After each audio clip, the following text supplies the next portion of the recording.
어느 날 갑자기 여러분 통장에 100만 원이 딱 입금됐습니다. 누구인지 왜 보냈는지 전혀 모르겠고요. 그런데 정말 단 몇 시간 뒤에요. 여러분의 모든 금융거래가 완전히 멈춰버립니다. 이게 바로 지금 이 순간에도 수많은 사람들이 겪고 있는 통장 묶기라는 신종 금융사기의 시작입니다. 오늘은 이 정말 교묘하고 치명적인 통장 묶기 사기에 대해서 좀 깊이 파헤쳐 보려고 합니다. 이 사기가 어떻게 우리의 소중한 자산을 노리는지, 실제 피해 사례는 또 얼마나 충격적인지, 그리고 가장 중요하죠. 이런 상황에 처했을 때 어떻게 대처하고 또 사전에 예방할 수 있는지 그걸 알아보겠습니다. 오늘 저희가 나누는 이야기는요. 저희에게 제공된 통장 묶기 사기 방어 매뉴얼 이걸 바탕으로 진행할 거고요. 목표는 명확합니다. 이 사기가 어떻게 돌아가는지 그 원리를 좀 속속들이 이해하고요. 혹시라도 이런 일을 겪게 되더라도 당황하지 않고 여러분의 자산과 그 평온한 일상을 지켜낼 수 있는 구체적인 방법을 얻어가시는 겁니다. 오늘 저희 이야기가 유익하다고 생각되시면 또 앞으로도 이런 정보 계속 받아보고 싶으시다면요. 구독과 좋아요 꼭 부탁드립니다. 자, 그럼 본론으로 들어가서요. 이 사기가 얼마나 현실적인 위협인지 매뉴얼에 나온 실제 피해 사례 몇 가지부터 좀 살펴보죠. 서울 노원구에 사시는 김영수 씨, 72살이신 은퇴 교사분이신데요. 평범한 월요일 오전이었대요. 100만 원 입금 문자를 받으신 거예요. 이게 뭐지? 하고 은행에 연락해보려던 그 찰나에 바로 계좌 지급 정지 문자가 또 왔답니다. 불과 2시간 만이었다고 해요. 2시간이요. 와, 정말 순식간이네요. 네. 은행에 가니 보이스피싱 피해 신고 계좌로 등록돼서 사용 못한다. 이 말만 계속 반복했고요. 김영수 씨는 정말 아무 잘못도 안 했는데 몇 달 동안 자기 돈을 못 쓰는 그런 고통을 겪으셨다고 합니다. 정말 답답하셨겠네요. 그렇죠. 또 다른 사례도 있어요. 부산에 사는 26살 취업준비생 이지훈 씨. 이분은 50만 원이 입금된 후에 통장이 바로 정지됐는데 하필 그날 중요한 면접이 있었던 거예요. 근데 교통카드조차 못 써서 결국 면접에 못 갔다고 합니다. 기회를 놓친 거죠. 아이고, 면접 날에요. 너무 안타깝네요. 네, 그 후로 3개월 동안 통장 사용이 아예 불가능했답니다. 3개월이나요? 그리고 대전에서 작은 분식집 하시던 51살 박미선 씨 사연은 더 심각해요. 200만 원이 입금되고 나서요. 한창 바쁜 저녁 장사 시간에 카드 단말기가 딱 멈춰버린 거예요. 아, 장사 중에요? 네, 결국 그날 장사 접고 카드 결제가 안 되니까 매출은 계속 떨어지고 통장 풀리기까지 무려 5달이 걸렸답니다. 그 사이에 가게는 결국 문을 닫게 되셨고요. 5달. 이건 정말 생계가 막혀버린 거네요. 맞아요. 이 사례들을 보니까 이게 단순히 좀 불편하다 이 정도 수준이 아니라 정말 생계 자체를 위협하는 심각한 문제라는 게 확 느껴지는데요. 네, 맞습니다. 매뉴얼에서도 바로 그 점을 강조하고 있어요. 피해자들의 연령, 직업, 사는 곳이 다 제각각이라는 거. 그 말은 즉, 이게 정말 누구에게나 일어날 수 있는 일이라는 거죠. 공통점은 딱 하나예요. 나는 아무 잘못도 안 했는데 일상이 순식간에 파괴됐다는 거. 여기서 우리가 주목해야 할 점은 이게 그냥 금융거래 좀 불편한 걸 넘어서요. 방금 말씀하신 것처럼 면접 못 가고 장사 못 하고 심지어 폐업까지. 그러니까 삶의 기반 자체를 흔들어버리는 아주 심각한 피해로 이어진다는 사실입니다. 닥칠 수 있는 뭐랄까 악몽 같은 상황이네요. 그럼 도대체 왜? 나는 아무 잘못도 없는데 왜 내 통장이 이렇게 그냥 속수무책으로 묶여버리는 걸까요? 매뉴얼에서는 통신사기 피해 환급법이라는 제도를 그 핵심 원인으로 꼽고 있더라고요. 그렇죠. 이게 원래는 참 좋은 의도로 만들어진 법입니다. 보이스피싱 피해가 딱 발생했을 때 사기범이 돈을 빼가기 전에요. 그 계좌를 아주 신속하게 지급정지시켜서 피해자의 재산을 보호하자. 이게 목적이거든요. 네네. 취지는 좋네요. 네. 근데 문제는 이 신속성입니다. 피해 신고가 딱 접수되잖아요. 그러면 정말 빠르면 몇 시간 안에도 반영하고요. 보통은 당일이나 아니면 다음 날 바로 계좌가 묶일 수가 있어요. 네, 당일이요. 네. 그러니까 여러분이 이게 무슨 돈이지 하고 이게 뭐지 하고 상황 파악을 하기도 전에 이미 손쓸 수 없는 상태가 되어버릴 수 있다는 겁니다. 아, 그 신속성이 오히려 독이 될 수도 있는 거군요. 그럼 사기범들은 이 좋은 제도를 대체 어떻게 악용하는 건가요? 매뉴얼에 그 수법이 잘 나와 있는데요. 사기범들이 이렇게 하는 겁니다. 먼저 전혀 상관없는 여러분 같은 평범한 사람들의 계좌 여러 개에다가 돈을 조금씩 입금해요. 소액으로요. 네. 그런 다음에 그 돈을 이용해서 다른 제3자한테 보이스피싱 사기를 치는 거예요. 그러면 이제 그 보이스피싱 당한 피해자가 나 사기당했다 이렇게 신고를 하겠죠? 그렇죠. 그러면 그 돈이 잠깐 스쳐 지나갔던 여러분의 계좌가 범죄 이용 계좌로 딱 찍혀서 지급 정지가 되는 그런 구조입니다. 잠깐만요. 그럼 저는 피해자도 아니고 뭐 가해자는 당연히 아니고 그냥 돈이 잠깐 내 통장을 거쳐갔다는 그 이유 하나만으로 통장이 묶여버리는 거예요? 정확합니다. 바로 그겁니다. 여러분은 사기범들이 자금 세탁하거나 추적을 피하려고 이용한 그냥 중간 경유지일 뿐인 거죠. 그런데 현재 금융 시스템이나 법 제도는요. 일단 돈이 흘러간 경로에 있는 모든 계좌를 의심 대상으로 보고 정지부터 시키는 경향이 있어요. 아, 일단 멈추고 본다. 네, 그래서 이 지점에서 매뉴얼이 아주 심각한 문제라고 지적하는 게 발생하는데 바로 입증 책임의 전환이라는 겁니다.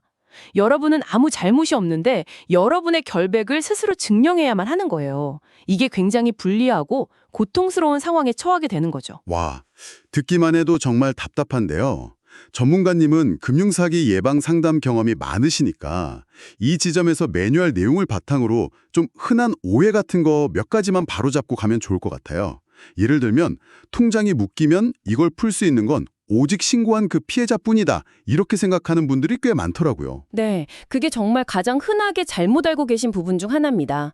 매뉴얼에서도 명확하게 밝히고 있는데요. 계좌 주인, 그러니까 여러분도 지급정지 해제를 요청할 수 있습니다. 당연히요. 아, 정말요? 다행이네요. 네, 다만 조건이 있습니다. 이게 중요한데요. 이 사기 사건과 나는 정말 아무 관련이 없다. 이걸 객관적인 증거로 명백하게 입증해야 합니다. 예를 들어서 나는 이 돈을 받을 이유가 전혀 없다. 돈 보낸 사람 누군지 전혀 모른다. 입금된 돈 단 1원도 쓰지 않았다. 그리고 내 계좌는 평소에도 그냥 정상적인 거래만 있었다. 이런 사실들을요, 서류나 기록 같은 걸로 증명을 해야 하는 거죠. 이게 시간과 노력이 좀 필요한 과정이긴 하지만 불가능한 건 절대 아닙니다. 그렇군요. 그럼 해제되기까지는 보통 시간이 얼마나 걸리는 편인가요? 네, 매뉴얼에 따르면요. 이게 법적으로 딱 정해진 처리 기한이라는 게 없어요. 아, 기한이 없어요? 네. 그래서 정말 천차만별입니다. 빨리빨리 대응하고 증거 자료 잘 챙겨서 내면 일주일 만에 해결되는 사례도 있다고 하고요. 근데 반대로 언젠간 해결되겠지 하고 그냥 손 놓고 있거나 아니면 증거가 좀 부족하면 수개월은 기본이고 심지어 1년 이상 걸리는 경우도 드물지 않다고 합니다. 1년이요? 와. 네. 그래서 매뉴얼이 계속 강조하는 게 얼마나 빨리 대응하느냐 그리고 증거를 얼마나 잘 확보했느냐 이 두 가지가 해결 기간을 결정하는 핵심 변수라는 점입니다. 그냥 방치하면 정말 기약 없이 길어질 수 있어요. 와, 정말 심각하네요. 이게 그냥 단순한 실수나 해프닝이 아니라 명백한 범죄 행위고 내 삶 전체를 그냥 마비시킬 수 있다는 점을 확실히 좀 알아야겠습니다. 그렇습니다. 매뉴얼에서 가장 강조하는 부분 중 하나가 바로 그거예요. 이건 그냥 누가 돈을 잘못 보낸 그런 단순 차고 송금이 아닙니다. 여러분의 통장을 범죄의 도구로 쓰려는 아주 의도적인 범죄 행위라는 거죠. 그 결과는 뭘까요? 여러분의 모든 금융생활이 마비되는 겁니다. 월급 통장, 카드 대금 나가는 계좌, 공과금 자동이체 계좌, 대출 상환 계좌까지 그냥 모조리 다 멈춰설 수 있어요. 상상만 해도 끔찍한데요. 네, 한번 여러분 상상해 보세요. 만약 오늘 당장 여러분의 모든 금융거래가 딱 중단된다면 내일부터 당장 여러분의 일상은 어떻게 될까요? 이 질문에 스스로에게 한번 던져보는 것만으로도 경각심을 좀 가질 수 있을 겁니다. 만약에, 정말 만약에요. 내 통장에 모르는 돈이 들어왔다. 그러면 우리는 어떻게 해야 할까요? 매뉴얼에서 제시하는 생존을 위한 3단계 대응 매뉴얼, 이걸 지금부터 좀 자세히 알아보겠습니다. 이건 정말 중요하니까요. 여러분 꼭 집중해서 들어주세요. 1단계, 30분 내 3종 신고 매뉴얼은 무엇보다 골든타임을 강조합니다. 골든타임, 모르는 돈이 입금된 걸 딱 알게 된 순간부터 30분. 딱 30분입니다. 이 시간 안에 세 군데에 즉시 신고를 해야 합니다. 아, 나중에 해야지. 이건 절대 안 됩니다. 첫 번째는요. 여러분이 거래하는 은행 고객센터입니다. 예를 들어 국민은행 15999999, 신한은행 1577-8000 이런 곳이죠. 지금 바로 여러분 주거래 은행 고객센터 번호 휴대폰에 저장해 두세요. 꼭이요. 전화해서는 모르는 돈이 입금됐는데 혹시 보이스피싱 관련 자금인지 확인 요청합니다. 이렇게 명확하게 말씀하셔야 하고요. 두 번째는 금융감독원 콜센터 1332번입니다. 1332. 이 번호도 필수 저장입니다. 세 번째는 경찰 112입니다. 제 계좌로 의심스러운 돈이 입금돼서 보이스피싱이 의심됩니다. 이렇게 신고하시면 됩니다. 여기서 아마 궁금하실 거예요. 왜 꼭 세 군데 다 해야 하나? 하나만 하면 안 되나? 매뉴얼에 따르면요. 각 기관의 역할과 대응하는 시스템이 다 다르기 때문입니다. 은행은 여러분 계좌를 직접적으로 보호하는 조치를 취할 수 있고요. 금융감독원은 전체 금융 시스템의 경보를 발령하고 정보를 쫙 공유합니다. 그리고 경찰은 실제 범죄 수사에 착수하게 되죠. 아, 역할이 다 다르군요. 네. 이 세 기관이 동시에 이걸 인지하고 움직여야만 빈틈없는 그야말로 삼중 안전망이 딱 구축돼서 여러분을 가장 효과적으로 보호할 수 있다는 겁니다. 매뉴얼에서는 이 30분이라는 시간을 놓치면요. 사실상 사기범에게 시간을 벌어주는 셈이 되고 여러분의 계좌가 실제 범죄에 이용될 위험이 기하급수적으로 커진다고 경고하고 있습니다. 네, 30번 내 3중 신고 꼭 기억해야겠습니다. 2단계, 모든 증거 확보. 이 3중 신고를 신속하게 마쳤다면 다음 단계는 증거 확보입니다. 매뉴얼에서는 2단계를 결백을 증명할 유일한 무기라고까지 표현하면서 정말 강조하는데요. 어떤 증거들을 확보해야 할까요? 첫째, 입금 내역 화면 캡처입니다. 날짜, 시간, 금액, 보낸 사람 정보가 전부 다 나오게요. 은행 앱 화면을 즉시 스크린샷으로 딱 찍어서 안전하게 최소 3군데 이상, 휴대폰, 이메일, 클라우드 같은 데다가 바로 저장해야 합니다. 네, 여러 곳에요. 하나만 믿으면 안 되죠. 그렇죠. 둘째, 관련된 문자 메시지 백업입니다. 은행에서 온 입금 알림 문자 같은 거요. 이것도 캡처하고 원본은 절대 지우시면 안 됩니다. 그리고 만약에 돈 보낸 사람한테 연락이 온다, 그러면 그 기록, 문자든 통화 목록이든 전부 다 저장해야 하고요. 셋째, 통화 녹음입니다. 혹시라도 그 송금자나 관련자로 의심되는 사람이랑 통화를 하게 된다면요, 반드시 통화 내용을 녹음해야 합니다. 요즘 스마트폰에 자동 녹음 기능 다 있잖아요. 그거 활용하시는 게 좋습니다. 넷째, 계좌 거래 내역서를 발급받는 겁니다. 최소 최근 3개월치 내역을 은행에 직접 가셔서 발급받아 두시는 게 좋아요. 매뉴얼이 이렇게까지 철저하게 증거를 모으라고 강조하는 이유 아주 명확합니다. 결국 나중에 경찰 조사를 받거나 은행에 소명 자료를 내야 할 때 여러분이 나는 이 돈이랑 아무 상관없다, 나는 이 돈 안 썼다, 평소랑 다른 이상한 거래 없었다, 이 사실들을 객관적으로 증명해야 하기 때문이에요. 그냥 말로만 해서는 안 통한다는 거군요. 네, 말로만 주장하는 건 아무런 힘이 없어요. 실제로 매뉴얼에 소개된 사례들을 보면 빨리 해결된 경우들은 공통적으로 초기 대응이 빨랐고 이렇게 확보해둔 증거 자료가 아주 명확하고 충분했습니다. 반대로 증거 확보에 좀 소홀했다가 문자 지웠는데 캡처 안 해놨는데 이러면서 뒤늦게 후회하고 해결이 막 몇 달씩 늦어지는 그런 안타까운 경우도 정말 많다고 해요. 결국은 조금 번거롭더라도 이 증거 확보 단계에 충실한 것이 여러분의 시간과 권리를 지키는 가장 확실한 길인 거죠. 네. 3중 신고, 증거 확보, 이제 3단계. 적극적 해제 요청입니다. 신고하고 증거 모았다고 그냥 가만히 기다리면 안 된다는 거죠. 맞습니다. 기다리면 안 돼요. 직접 움직여서 지급정지 해제를 요청해야 합니다. 먼저 관할 경찰서에 방문하셔야 합니다. 가셔서 통장 지급정지 관련해서 왔습니다. 저는 이 사기랑 무관하니까 사건, 사고, 사실 확인원 발급을 요청합니다. 이렇게 명확하게 요구하셔야 해요. 사건, 사고, 사실 확인원. 이게 왜 그렇게 중요한 서류인가요? 이게 뭐냐면요. 경찰이 공식적으로 이 사람은 범죄 혐의가 없습니다 하고 확인해주는 문서이기 때문입니다. 매뉴얼에 따르면 은행이 자체적으로 지급정지를 풀기 위해서는 이 서류가 사실상 꼭 필요하다고 해요. 아, 필수 서류군요. 네. 발급받는데 며칠 걸릴 수는 있지만 반드시 확보해야 하는 핵심 서류입니다. 이 확인서를 발급받았다면 이제 필요한 모든 서류, 신분증, 사건, 사고, 사실 확인원, 그리고 2단계에서 모았던 모든 증거 자료들 있죠? 그거 싹 챙겨서 은행에 가시는 겁니다. 그리고 창구 직원분께 지급정지 해제를 정식으로 요청하고 준비된 자료를 제출하시면 됩니다. 네. 서류 검토하고 특별한 문제 없으면 보통 며칠 안에 해제된다고 아까 말씀하셨죠. 매뉴얼에 나온 인천 사례처럼 진짜 빨리 대응하면 일주일 만에도 풀릴 수 있지만 대구 사례처럼 심고나 증거 확보, 은행 방문 이런 걸 계속 미루면 6개월 이상 걸릴 수도 있다. 이 말씀이시군요. 네, 맞습니다. 아까도 말씀드렸지만 법적으로 정해진 처리 기한이 없다는 점, 이걸 다시 한번 기억하셔야 해요. 이건 곧 여러분이 얼마나 적극적으로 움직이느냐가 해결 속도를 결정한다는 뜻입니다. 여러분이 먼저 나서서 나는 결백하다, 증명하고 풀어달라 요청하지 않으면 문제는 해결되지 않고 그냥 시간만 흘러가는 거예요. 그래서 매뉴얼은 기다리지 말고 행동하라, 이 메시지를 계속해서 강조하고 있습니다. 아, 정말 정신 바짝 차리고 적극적으로 대응해야겠네요. 지금까지는 안타깝지만 어떻게 해야 하는지 그 대응 방법을 알아봤는데요. 하지만 매뉴얼은 이것보다 더 중요한 걸로 예방을 꼽고 있더라고요. 에이, 나는 조심하니까 괜찮아. 이런 막연한 생각 대신에요. 뭔가 체계적인 시스템, 습관이 필요하다는 건데요. 어떤 예방 루틴들이 있을까요? 네, 매뉴얼에서는 4가지 핵심 예방 루틴을 제안합니다.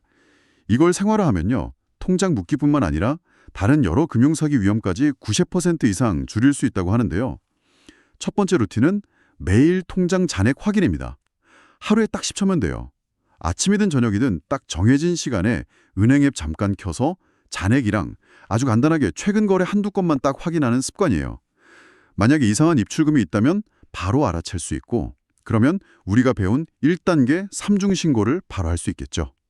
조기 발견이 핵심입니다. 네, 매일 10초 투자. 이건 정말 해볼만 하겠네요. 두 번째 루틴은 주간 거래 내역 점검이군요. 네, 매일 잔액 확인하는 거에 더해서요, 일주일에 한 번 정도, 주말 같은 때 이용해서 최근 일주일치 거래 내역 전체를 한번 쓱 훑어보는 겁니다. 이때 이 5천 원은 뭐지? 이렇게 기억 안 나는 아주 적은 금액의 거래라도 그냥 넘기지 않는 게 중요해요. 소액도요? 네. 매뉴얼에 따르면요, 사기범들이 본격적인 범행 전에 1,000원이나 5,000원 같은 소액을 먼저 입금하면서 그 계좌가 반응하는지, 상태가 어떤지 테스트하는 경우가 실제로 있다고 합니다. 실제로 부산주부 사례처럼 이런 소액 의심 거래를 발견하고 신고해서 사전에 차단한 경우도 있다고 하니까요. 소홀히 할 수 없겠죠. 아, 테스트용 입금일 수도 있군요. 세 번째 루틴은 월 1회 비밀번호 변경입니다. 사실 이건 저도 좀 귀찮게 느껴지는데요. 그렇죠. 좀 귀찮을 수 있습니다. 하지만 매뉴얼은 이 딱 3분 정도의 투자가 해킹 위험을 무려 70%나 줄일 수 있다고 강조해요. 특히 공용 와이파이 쓰거나 피싱 링크 잘못 클릭해서 계정 정보 유출되는 위험, 이거 생각보다 흔하거든요. 그렇죠. 매달 바꾸는 게 너무 번거로우시면 자신만 아는 규칙을 만드는 것도 방법이에요. 예를 들어서 기본 비밀번호에다가 그 달을 뜻하는 숫자 2자리를 덧붙인다거나 1월엔 01, 2월엔 02 이렇게요. 중요한 건 주기적으로 변경하는 그 습관 자체입니다. 네, 규칙을 만드는 것도 좋은 방법이겠네요. 마지막 네 번째 루틴은 분기 1회 가족 간 금융사기 정보 공유네요. 이건 특히 좀 중요해 보이는데요. 네, 저도 개인적으로 이 부분이 정말 중요하다고 생각합니다. 3개월에 한 번 정도, 명절이나 가족 식사 자리에서 딱 10번 정도만요. 요즘 이런 사기 있더더라. 혹시 이런 전화나 문자 오면 꼭 나한테 먼저 물어보세요. 이렇게 자연스럽게 이야기 나누는 거예요. 특히 디지털 환경에 좀 익숙하지 않으신 부모님 세대 계시잖아요. 그분들께는 자녀들이 이런 정보를 공유해 주는 게 정말 결정적인 도움이 될 수 있습니다. 맞아요. 부모님 걱정 많이 되죠. 네, 매뉴얼에 소개된 광주 아들 사례처럼 미리 정보를 나눠서 어머니가 큰 피해를 막을 수 있었던 경우도 있고요. 반면에 서울 아버지 사례처럼 피해를 보고도 이게 창피해서 가족한테 말도 못하고 더 힘들어지는 경우도 있다고 해요. 그래서 사기는 누구든 당할 수 있다. 혹시 이상한 일 있으면 언제든 편하게 물어봐도 괜찮다. 이런 분위기를 가정에서 만드는 게 참 중요합니다. 실제로 이런 예방 루틴들이 효과가 있었다는 사례도 매뉴얼에 나와 있나요? 네, 있습니다. 제주에 사시는 65살 김철수 씨는 매일 아침 통장 확인하는 습관 덕분에 의심스러운 120만 원 입금을 즉시 발견하셨대요. 그래서 바로 신고했고 사기범이 그 돈을 쓰기 전에 조치가 돼서 단 하루 만에 통장이 정상화될 수 있었다고 합니다. 와, 하루 만에요. 대단하네요. 네. 또 대전의 박영희 씨는 월 1회 비밀번호 변경하는 습관 덕분에 해킹 시도를 은행에서 감지하고 미리 막을 수 있었다고 하고요. 예방이라는 게 조금 귀찮을 수는 있지만 그 예방을 통해서 막을 수 있는 피해의 크기는 정말 상상을 초월합니다. 매뉴얼은 최선의 방어는 예방이다. 이걸 계속 강조하고 있어요. 네, 오늘 통장 목기 사기 방어 매뉴얼을 통해서 정말 많은 걸 배웠습니다. 여러분, 통장에 들어온 모르는 돈은 절대 행운이 아니라 여러분의 삶을 위협하는 덫일 수 있다는 사실. 하지만 동시에 그 덫에 걸리지 않을 방법, 그리고 빠져나올 방법이 있다는 것을 이제 알게 되셨을 겁니다. 다시 한번 강조하지만 이 세상에 정말 이유 없는 입금은 없습니다. 아유, 실수겠지 뭐, 연락 오겠지. 이런 아니란 생각은 이제 정말 버리셔야 합니다. 모르는 돈의 입금은 즉시 대응해야 할 명백한 위험 신호입니다. 그래서 지금 당장 딱 10분만 투자해서 이것들을 한번 실천해 보시면 어떨까요? 첫째, 휴대폰 연락처에 거래은행 1332-112 이 3개 번호 꼭 저장하시고요. 둘째, 지금 바로 은행 앱 열어서 오늘 거래 내역 한번 확인해 보세요. 이상한 거 없나? 셋째, 가능하다면 지금 바로 은행 비밀번호 한번 바꾸시고요. 넷째, 가족분들께 통장 묶기 사기 조심하세요. 이렇게 메시지 하나 보내시는 겁니다. 이 작은 실천이 여러분과 또 여러분의 소중한 사람들을 지킬 수 있습니다. 네, 맞습니다. 사기 수법은 AI 음성 변조나 딥페이크 기술을 이용하는 것처럼 계속해서 진화할 겁니다. 앞으로 더 교묘해지겠죠. 하지만 중요한 것은요, 우리 역시 진화할 수 있다는 점입니다. 매뉴얼이 제시하는 대응책의 핵심은 결국 지속적인 경계심을 잃지 않는 것, 새로운 사기 정보에 계속 관심을 갖는 것, 가족과 자주 소통하는 것, 그리고 오늘 배운 4가지 예방 루틴을 습관으로 만드는 것입니다. 범죄자들은 우리의 무관심, 방심, 그리고 고립을 노립니다. 하지만 우리는 깨어있고 준비되어 있으며 서로 연결될 때 더 강해질 수 있습니다. 작년에 어떤 대학생이 이런 금융사기 정보를 할머니께 미리 알려드려서 실제 큰 피해를 막았다는 그런 이야기가 매뉴얼에 있었습니다. 참 인상 깊었는데요. 오늘 여러분이 얻으신 이 지식이 여러분 자신을 지키는 것을 넘어서 어쩌면 주변의 누군가를 구할 수도 있습니다. 지금 여러분 주변에는 이 정보가 꼭 필요한 사람이 누가 있을까요? 한 번쯤 생각해 보시는 것도 좋겠습니다. 여러분은 이제 준비되었습니다. 오늘 저희 이야기가 여러분의 안전한 금융생활에 든든한 방패가 되기를 진심으로 바랍니다. 여기서 마치겠습니다.